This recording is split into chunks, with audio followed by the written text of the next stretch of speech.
Good morning, everybody, and welcome back to your favorite weekly horoscope. My name is Cam White. Thank you guys so much for being here. Let's just jump straight into it. A lot has changed since last week, right? Last week we had the Sun enter Sagittarius, Mercury enter Sagittarius. They all conjoined the South Node. Then there's that Mercury Cazimi, right? So there's this sense of kind of like clarity kind of coming in, like I talked about with things being in Sagittarius, looking for a new direction, looking for a new vision. But with the South Node, it was kind of getting rid of some things. This week, you know, it's super funny because this week here, let me pull up the thingamajigger. I don't know why I don't have it pulled up already. This week we don't really have a lot going on. The big events that we do have are going to be Mars trining Neptune, Venus sextiling Neptune, which I mean, like, you guys know me, that's not really the biggest deals in the world. But then we have the total solar eclipse by the time we get into the weekend, which is a big deal, of course. But other than that, it's just mostly moon transits, right?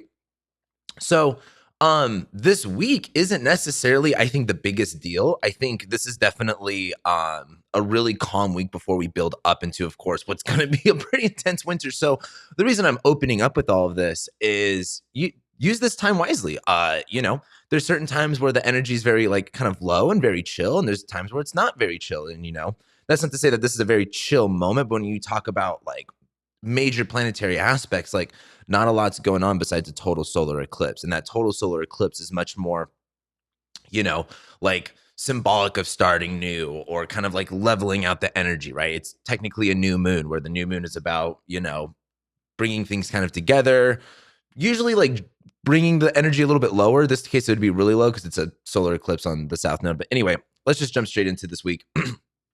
We're starting this week off on November 29th with the moon ingressing into Libra. It'll make a trine to Saturn. It's going to sextile Mercury. This is also when Mercury sextile Saturn. I should have made that as one of the highlights too, but it's going to be so quick in passing, it won't be too big of a deal. But also on Monday, Mars trines Neptune. So I know I'm usually pretty much a Debbie Downer when it comes to Neptune, but I don't like, something that I'm really enjoying out of Mars and Scorpio right now is the creative part of it. Like Mars and Scorpio trine Neptune is being able, I think maybe the negative side, because it is a bad planet. Like Mars is definitely a little bit more negative at times. More of the negative thing is going to be taking action-based emotion, especially like Mars and Scorpio, right? It's hard to kind of like for example, if something happened and it makes you feel a certain way, and let's say that was not the case, and maybe you interpreted things wrong, and so maybe that thing that actually never happened, maybe you were like gaslit or whatever, but that feeling still remains. And so it's like, well, you can't just like get over it that fast. Like that's the problem with Mars and Scorpio, right? It's kind of like, oh, I don't want to change I don't want to change my emotions around something. And there's a fixation around emotions, right? Mars and Scorpio can be a little bit stubborn with it. Mars and Scorpio can be a little bit more can agitate a little bit more with that. And I just think with Mars trining Neptune, the bad part of it would be like, hey, just make sure you're seeing things clearly. Like just make sure you're not so, tunnel visioned in, which is something like that Mars and Scorpio can kind of do, where you're just so laser focused that you're not really actually looking at everything else. But one of the good sides of it too is that laser focus, right? Mars and Scorpio trining Neptune and Neptune and Pisces is like, I know I'm a YouTuber, right? But from what I've learned, and people that are also YouTubers can relate to this, like I went from having to just like I was taking videos with my phone out in the desert, and now like I've had to learn like, about like cinematography and 3-point lighting and all that stuff. And like, there's a certain way that like you can envision something in your head. And it might be really hard to get there, but you have to be very pursuant of it. Like something that if you guys are out there wanting to start doing YouTube or whatever, I remember it took me forever to figure out how to do all this stuff, or even just to know the right words. And I feel like Mars and Scorpio trining Neptune and Pisces is like, what are you willing to do to see the thing that you want to see, right? Like Neptune and Pisces is creative. Neptune and Pisces is like, I mean, look at I always think of, lately I've been thinking about Neptune and Pisces and the absolute insanity that's on TikTok. Not just the crappy stuff of it, but the, what blows my mind about TikTok is the cinematography and the graphic animations that people throw into these short videos. And it's like the amount of creative energy people have around video and media and content in general is just insane. And so anyway, Mars and Scorpio trining Neptune is like, being able to take a lot of action, being able to be laser focused, being able to feel very engaged in your work. And it's trining Neptune, right? Having a creative vision, like being in sync with everything, right? as a drummer, something that I really focus. Well, I don't want to say I really focus on, but like it's just a part of drumming. Like you can't like sometimes with you don't necessarily have to feel guitar to play guitar, if that makes sense.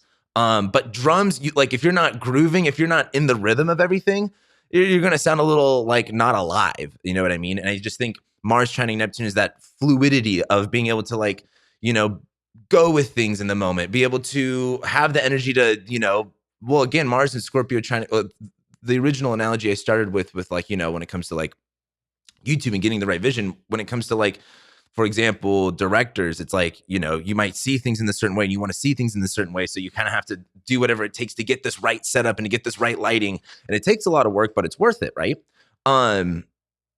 I think as we start with Mars trine Neptune on Monday, there is this kind of sense of like going in sync, going in the flow with things. I just think the only thing to be careful of is, you know, make sure you're seeing things correctly. But the other thing about Monday that I do like, and this is why, you know, I'm kind of a little bit more positive about this, is the moon's going to ingress into Libra, right? So there's the sense of like, all right, well, the moon's also getting ready to go towards that solar eclipse. So the moon in Libra is kind of like, all right, you know, what do we need here? What do we need there? What do we need to balance out? What do we need to, you know, work out real quick? The moon is going to trine Saturn and sextile Mercury. So when you think of, and this is also too, like Mercury is also going to be, you know, sextiling Saturn on this day too. So Mercury and Sagittarius having that vision, thinking things in a bigger than, or I should say a larger than life way. We just had the Mercury Cazimi.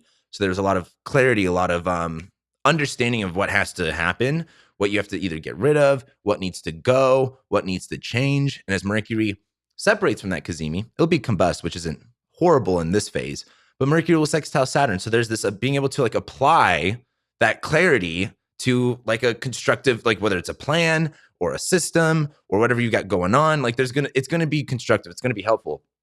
And I think as the moon is translating the light in between those two planets, essentially, like being able to communicate with people, being able to relate to other people, being able to have things fair and have things balanced out and things kind of make sense and be a little bit easy. I kind of like that on Monday. I think with Mars trining Neptune and Mercury sextiling Saturn, again, just be careful of like what you're seeing, how you're interpreting it. Ask for clarity. That's Mercury and Sag, right? Like don't just be assuming things. You can ask for clarity. But as the moon sextiles Mercury and trines Saturn, I just think there's a lot of constructive energy, right? We just got off from this Mercury Cazimi where there was a lot of clarity, and we're ramping up towards the solar eclipse where it's kind of closing a book. Like it's like the solar eclipse will be kind of like slamming a book closed. Like we're done. Anyway, we move on into Tuesday. Hold on. I switched my things up so my buttons are backwards. So I'm like probably going to hit the wrong button 10 times. Anyway, we go into Tuesday. Moon's going to square Venus, and it's going to trine Jupiter, while Venus is sextiling Neptune. Not bad. You know, in astrology, we tend to get scared of squares. That's that's going to be funny. There's really no need to be scared of squares. Don't be scared of squares. Say that 5 times fast. Scared of squares. The big thing with when you have like the moon in Libra sextiling Venus in Capricorn, right? Like certain criticism is good. Certain constructive feedback is good, right? Feedback is sometimes harsh, but always fair. And I think the moon in Libra making that square to Venus in Capricorn is kind of being able to, you know, criticize things a little bit. The thing is also too on Tuesday, Venus is sextiling Neptune, which I do like for, I mean, I don't know if I'm the only one doing this, but I've just been really utilizing I haven't talked about this. I feel like the Venus Mars sextile thing that's kind of lasting forever. I don't remember if they already did it because they don't actually. Yeah, I think they already sextiled. Yeah, that's right. They already sextiled.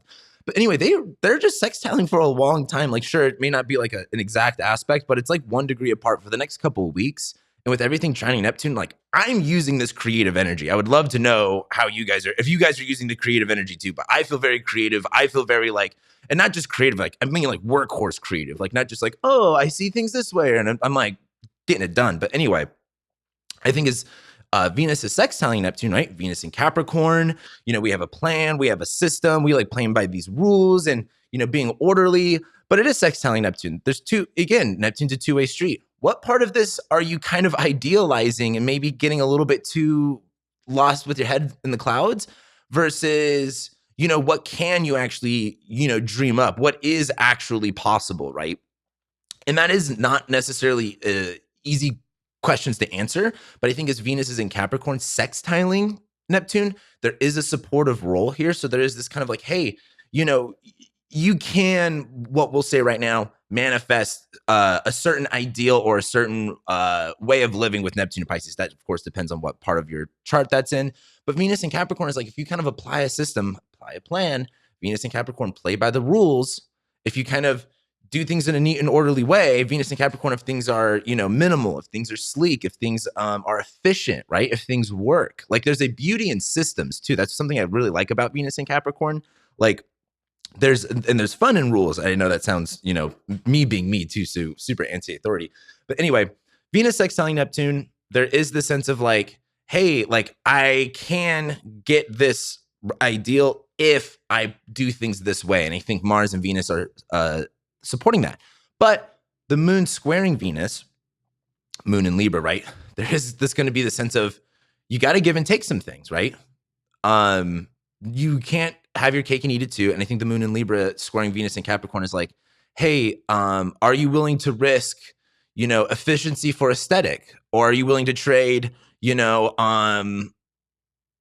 pleasure for pain, or not pleasure for pain, like pleasure for, simplicity or something like that. Like moon in Libra squaring Venus and Capricorn is like, well, again, there's going to be a little bit of a balancing act here, and you're going to have to get the tune just right. And, Venus and Capricorn is kind of like, hey, what's the name of the game here is efficiency. It's sustainability. It's things being able to work, right?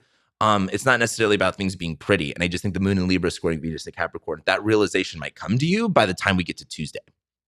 The moon is then, after it's going to sextile, or after it squares Venus, it's then going to start to trine Jupiter too, where there is this sense of like, okay, like we figured out, what we have the resources for, what we don't have the resources for, what works, what doesn't work. And as the moon trines Jupiter, there is this like increase of like understanding. There's this increase of things, like if Jupiter in Aquarius, if Jupiter's all about expanding things, right? Jupiter's all about opportunity. Jupiter's all about like abundance. And that moon in Libra is like creating the right social situations, creating the right balancing act to kind of like inflate those topics, right? To make things kind of work better.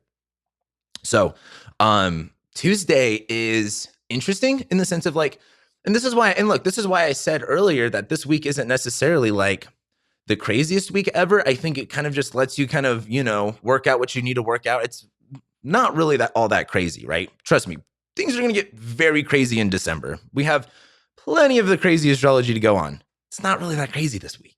Some of you are going to be like, my life's super crazy going on right now. And how can you say that, Cameron?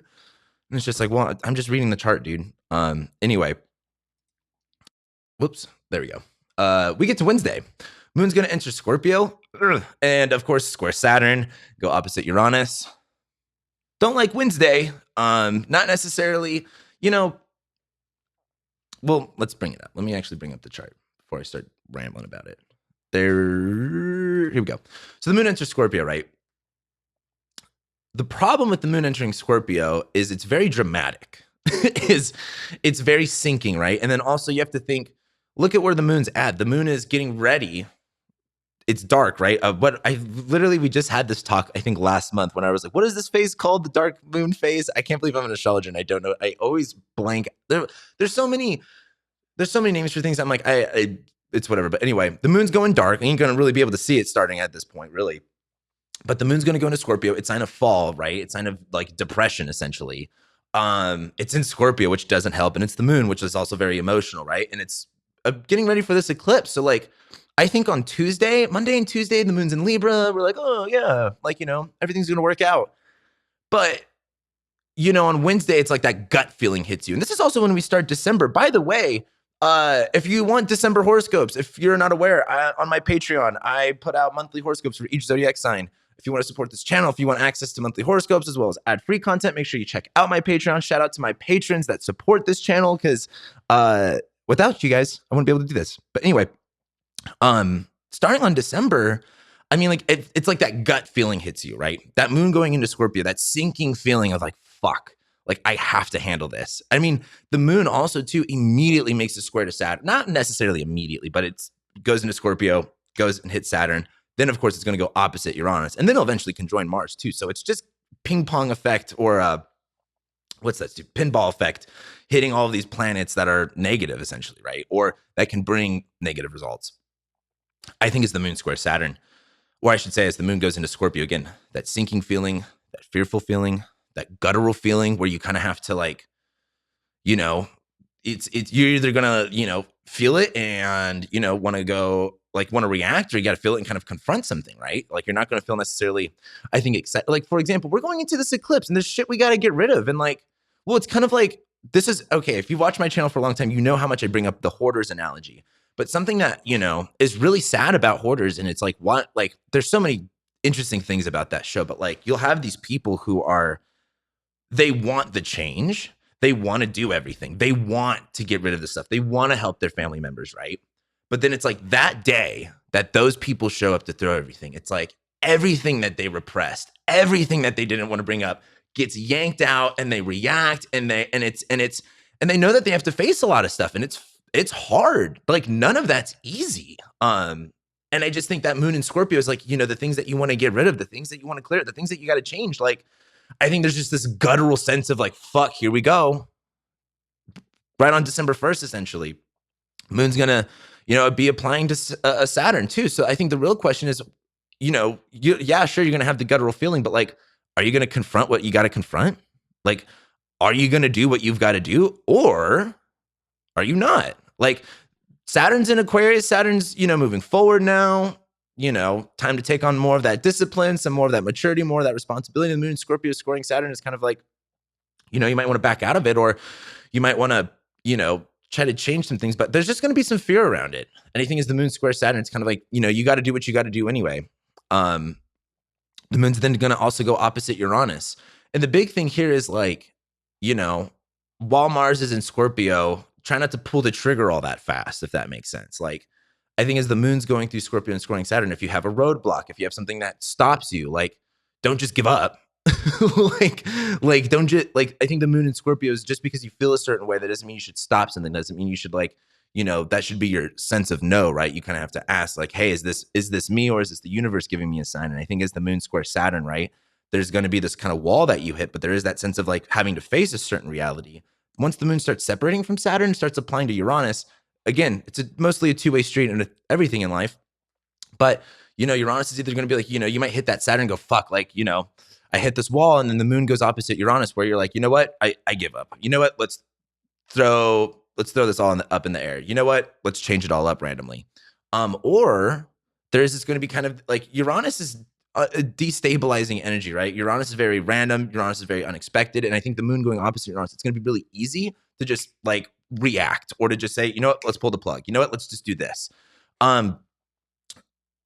Sometimes, when it comes to these total solar eclipses thing, and as you're talking to a Sag rising right now, so the Sagittarius stuff is, like, my realm.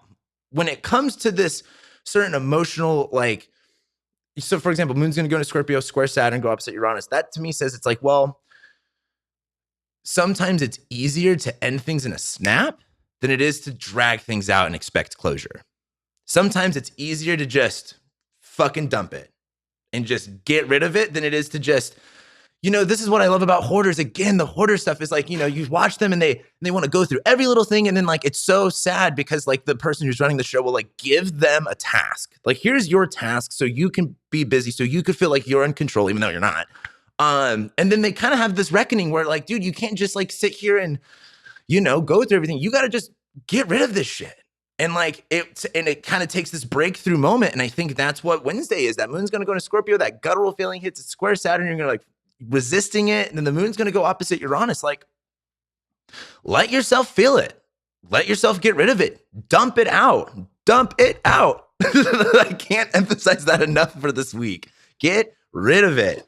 I mean, like, also too, something that I haven't even talked about really yet is Venus is, like, on Pluto now, like 5 degrees. She's there. She's not going away anytime soon. Like, and you also have to think, Pluto's that fear, Pluto's that change, Pluto's, bigger things are coming. So it's just, again, it's everything's kind of ramping up to this December, right? We get to Thursday. Was that Wednesday? Yeah, that is Wednesday. So we get to Thursday. Moon's going to conjoin Mars. It's going to trine Neptune. It's going to sextile Venus. And it's going to square Jupiter. What I would say about that is not every action you take is going to be received well. Meaning that Moon is going to conjoin Mars, right? Where, what's also interesting too, to go back to the hoarders analogy, literally you can learn so many life lessons from this show. You see these people, they have this breakthrough and they're like, fuck it, we're just gonna start getting rid of it. And then they get like into it. Like, have you ever seen like where like they're like emotional, they're like rage throwing away everything? Like that's the Moon on top of Mars and Scorpio, right? Like, and like you're talking again, this is something that like there's so many things. It's so funny how, again, in this, for one, in the spiritual community, but just in society in general, how much like the topic of anger is like, it's almost taboo. Like you can't feel rage or be mad or show anything. And it's like Moon on top of Mars, like, yo, like literally rage out. Like that's the whole point of it. And I just think, and this is why I said not every decision or action you take is going to be well received, because that Moon's going to be squaring Jupiter. We're getting ready for Mars square Jupiter, right? Like it's kind of like poking the bear, but also like, what's up? Like, what's up? Like straight up. Mars is in Scorpio, right? There's this, and it's getting closer and closer and closer to like going into Sagittarius. We're getting ready for all these changes. And I think Mars squaring Jupiter is definitely going against the grain. Jupiter in Aquarius is like, hey, but this is idealistic. Hey, like, let's try to integrate and work things together. And Mars in Scorpio is just going to be like, no. Mars in Scorpio squaring Jupiter in Aquarius, there's going to be the sense of like, Jupiter's trying to look at the bigger picture in Saturn's sign, but it's kind of struggling there. Yes, Jupiter's not in fall in Capricorn anymore, but it's still in Saturn's house. Like Saturn is not letting Jupiter be as idealistic and hopeful as possible. Jupiter's trying, but Jupiter's like, let's try to be idealistic, but through Saturn's terms, which is like through rules and like restrictions. And I just think Mars squaring Jupiter is going to be like this huge resistance to that. I think Jupiter in Aquarius is trying to make light of a serious situation. And I think Mars squaring Jupiter is going to be rubbing against that a little bit. And I think the Moon on top of Mars is like, get that shit out of here. Get that, cut it out. When you talk, going back to that kind of hoarders analogy where they start kind of getting into the throwing away stuff. And it's kind of like, they don't necessarily like, well, it's also funny too, when you watch the end of that show, they're not ever really happy. Like, they're like, yeah, I don't feel better for like throwing away all of my stuff. They're always like lost and confused. And I also feel like the Moon squaring Jupiter, reconciling like, everything is not, again, easy. None of this stuff is easy. And I think as there's so much tension, Mars squaring Jupiter, where it's like fights, anger, frustrations is getting in the way of seeing a bigger picture, is getting in the way of seeing an ideal, is getting in the way of things kind of working out. It will be hard to ignore. So rage, you know what I mean? And I think the other thing is the Moon's going to be trining Neptune. Again, it's I can't emphasize enough is make sure you're seeing things the right way. It's amazing. Like, again, don't catfish life. You're like, well, I shouldn't say that. Life will catfish you, meaning that's like what Neptune does. And also, isn't this like when Neptune stations direct? Did that just happen? Yeah, Neptune stations direct this week too. I know I don't ever really talk about that, but there is this sense of like Neptune being retrograde of like, okay, like what is an illusion? What is a fantasy? What is, reality versus Neptune stationing direct? It's much more about like, all right, like this is the ideal I'm applying. This is the way I'm romanticizing and seeing things.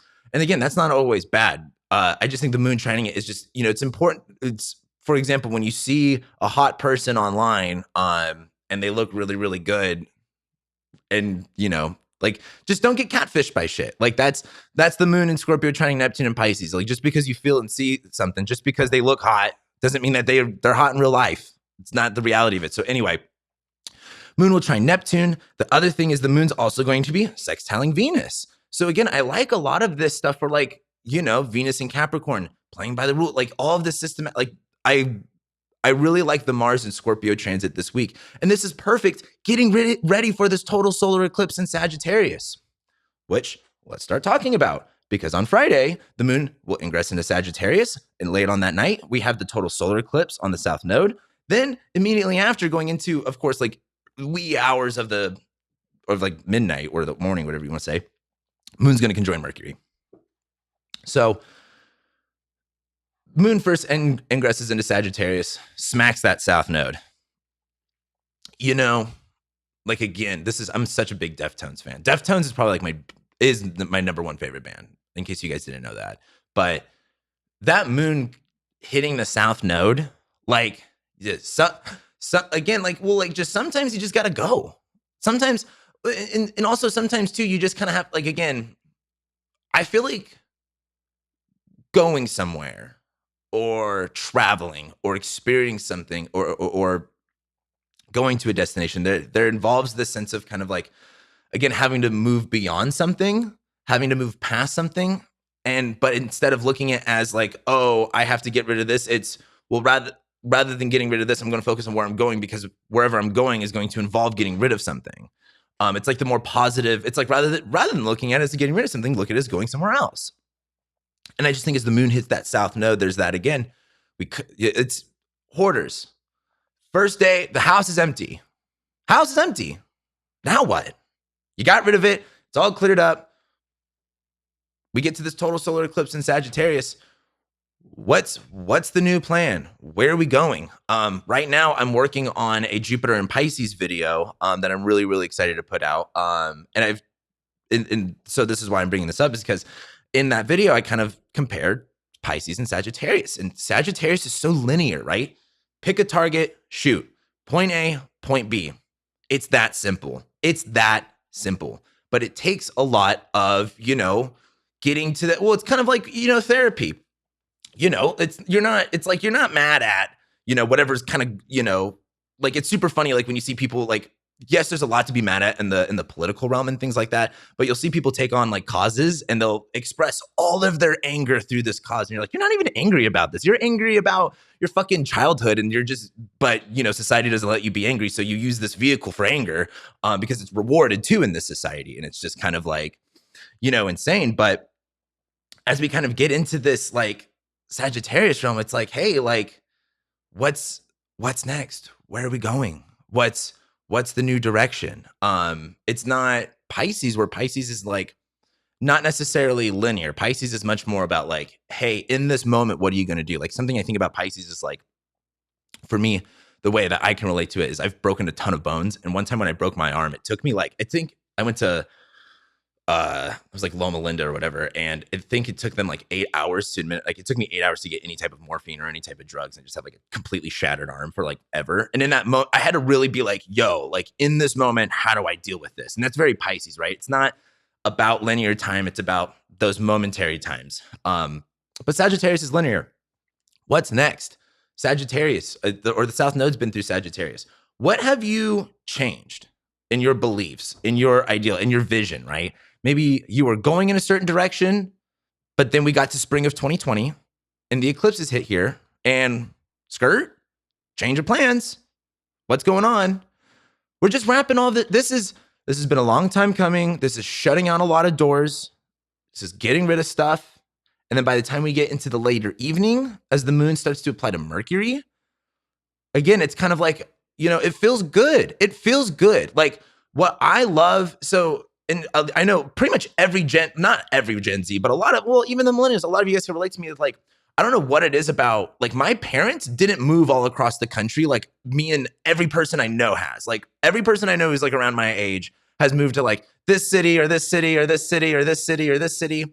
And the freedom, I mean, like, thank God we're so blessed to be able to do that. You know what I mean? To live in a country where you can kind of go and do all that type of stuff. But that sense of freedom, like, get excited about it. What is next? Yes, this isn't the best circumstances, but like, hey, move on. Like, that's life. Like, it's super funny how resistant we are to change sometimes, when change is like the best thing it's like the thing that we need. And like, we'll resist it the most. So I just think it just, don't look at this as like a, ending of things. Look at this as like a beginning of things, but like, it's the clearing out of that, it's a transitionary space. It took you a long time to change of plans, right? It took you a long time to realize some things. And now we're wrapping up everything that you've learned and we're applying new things. So, And then again, the moon will conjoin Mercury right after that, where there's this, it's just like, again, writing a new plan, getting things clear again. Friday is interesting. Friday is, I mean, that's pretty much how we end the whole week, to be honest with you, is Friday. Because the moon's going to conjoin Mercury, and then check this out. Saturday, the moon's going to be squaring Neptune. What does that look like? I think the hardest part about a lot of this is like, you've got to be realistic here. You've got to be realistic. That moon in Sag squaring Neptune and Pisces is like, and you can't just plan for things to just, you have to, again, you have to make a plan. Like moon and Sag squaring Neptune, you can't just be like, oh, we're just going to go. And we'll figure it out once we get there. Yes, there's a part of it there is something that's a part of that, but there's also the sense of like, I think the moon and Sag squaring Neptune, maybe right now, that's not going to be easy to conceptualize. Right after this eclipse, it's going to be like, what is next? And then maybe that's a hard question to answer. Maybe you don't know what's next. I think that's something that I struggle with as an astrologer, because essentially I'm talking about people's, biggest life things that they've got going on. And I've seen this with so many people. It's like, so many people don't even know what to do right now, because like, what the fuck is even going on in this world? And I just think once we get to the Saturday, the moon squares Neptune, you don't have to expect an answer every single time. And I just think as the moon squares Neptune is like, be creative, imagine things, but like, just think about things. Well, for example, sometimes if you take action on a certain idea, it takes you realizing that was a bad idea. You have to take action on it to realize it was a bad idea for you to kind of conceptualize things again and do something different that's better. And I think as that moon's in Sagittarius squaring Neptune, it's like, think of something, moon and Sag, where are you going next? We're now ending eclipse season, and we're now going into this December and this January. It's like, all right, you can kind of have an idea of what's next, but keep your expectations open. Jupiter is about like expectations, and expectations are just like premeditated judgments. So it's just the moon squaring Neptune is like, if you're trying to have all the answers right now, it's not going to work. Like, make a plan, but be open to revisiting that plan. Be open to revisiting all or the way that you want to do things. Like, we are in a state of flux right now is a good way to put it. And so like, nothing's in concrete at this moment, but I think it's much more about kind of like, well, and I think with the moon and Sag squaring Neptune, it's like, if you try to think of if you're trying to count your chickens before they hatch, like, you're just going to get in trouble. And I think it's going to be really confusing and a kind of a headache of a day. So that's really it on Saturday. Like, it's just the moon squaring Neptune, maybe get lost in the sauce for a little bit to, get out of your mind or something, go escape, like it's holiday season. But anyway, we get to Sunday and the moon moves into Capricorn. You guys know what I usually say about the moon being in Capricorn. Get to work, be busy. Moon in Capricorn's a great time to, it's not necessarily the best time to be in touch with your feelings, if that makes sense. Like, moon in Cancer is like, yo, check in. What do you need? What do you like? What's going to make you feel comfortable? Moon in Capricorn is like, it's not about that. Like, it will, and even if like the moon in Capricorn days are not the days to like sit and like mope around, like you'd feel worse. Moon in Cancer is more of like that. Moon in Capricorn is like, go do something, get out of your head, go work or something like that. And I just think as the moon's kind of going into Capricorn, and really it's not going to do anything for a while, like not even until like Monday night, Tuesday. So even when we talk into next week, like the moon will eventually conjoin Venus, conjoin Pluto, conjoin Mars, all that stuff. But also take a gander. Venus is on Pluto. What does Venus rule in your chart? Pluto is, again, I don't use this word lightly, but transformative. What is in it? Well, in typically, in order for things to like truly transform, this is gonna sound so corny, but think of a butterfly. Think of a caterpillar. It ain't like they don't just wake up one day and all of a sudden they're a butterfly. They have to go away. They have to go through a metamorphosis, which is like, what even that entails. Who even knows if that's comfortable? But then they come out at some point. And something that I'm going to talk about in my Jupiter and Pisces video is like, and maybe I'm kind of spoiling it a little bit, but like Jupiter and Capricorn and Aquarius was a time of hopelessness. If Jupiter rules hope and it is in the sign of fall and is in Saturn sign, that is a sense of hopelessness. As Jupiter goes into Pisces, that hope is going to increase. That hope is going to continue.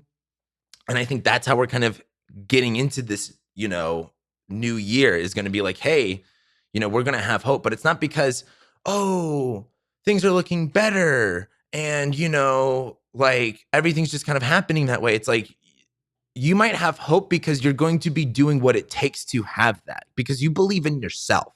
Like, it's not like oh, the world's magically becoming a better place. We have hope again. It's like, no, you have to be the one that installs that hope, right? Like you have to be the one that's like, no, I'm going to, and I think, what is it going to take for you to be like, I don't want to say be excited, but I just think Venus on top of Pluto is like, you have a system, you have a plan, it's on top of Pluto, you want it to all work, but there's a big change up that's going to happen, and it's going to be a big process. But once we're done with that process, you are going to evolve into a big, beautiful butterfly. I know that is so corny, but it's not necessarily like, and I don't want to say a big, beautiful butterfly because it's that, I think the hard part about the cocoon analogy too is I think that,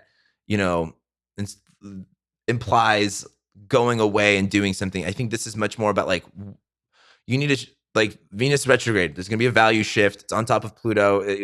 It's going to be pretty crazy. And it's not like you're going to have hope because things get magically better. You're going to have hope because you did what it takes to create those circumstances, because you made the changes. Things can get better because you made the changes. That's what this Venus retrograde is going to be about. And I just think Venus on top of Pluto is so like, we just got rid of that solar eclipse and we're not ready for the Venus retrograde. It's like for example, hoarder's analogy. You cleared your house out. Well, it's the same thing with like my 600-pound life or whatever, and they lose all the weight. Now you have to not do that again. You actually have to change your habits. You actually have to change your values. Like the hoarder thing, it's like, so your house is clear. Are you going to do that again? Are you just going to keep buying stuff and like throwing it away like a pack rat? Or are you going to change those habits, which is really, I mean, with Venus, those values, you got to change what you value. You have to change. Are you valuing your time? Are you valuing your space? To go back to the hoarder analogy, like, are you literally valuing your space? Are you valuing your family? Maybe like whatever it is. I mean, I'm just using the hoarder's analogy here, but like the idea of Venus on top of Pluto is like, making those changes, having those value shifts, like it's none of this is easy. Like none of it is. But like the way I interpret a lot of this is like, this is that real shit. This is that real shit. Like Saturn's in Aquarius, Mars is in Scorpio, Venus is on top of Pluto. This doesn't seem like we're all lollygagging and having a great time. You know what I mean? So take that however you will. Anyway, where I want to end this is going into next week, because that's really how we start next week. We get into next week. Mercury's going to square Neptune, which, we'll have a headache for a day. Mars is going to square Jupiter again. That's where it's poking the bear a little bit. And Venus will actually be on top of Pluto. And what's important about this transit is this goes on for so long. Like Venus will be on Pluto all of next week, all the way to the end of really into January is when Venus will start to separate. So like it gets real next week. It gets real this week. And I know I said this is like a light week, and like, honestly, it is. Like there's not this thing going on. It's not a Mercury retrograde plus of this, plus of that. It's, hey, it's eclipse season. We got one thing. It's, well, for example, like, but back to the horse thing.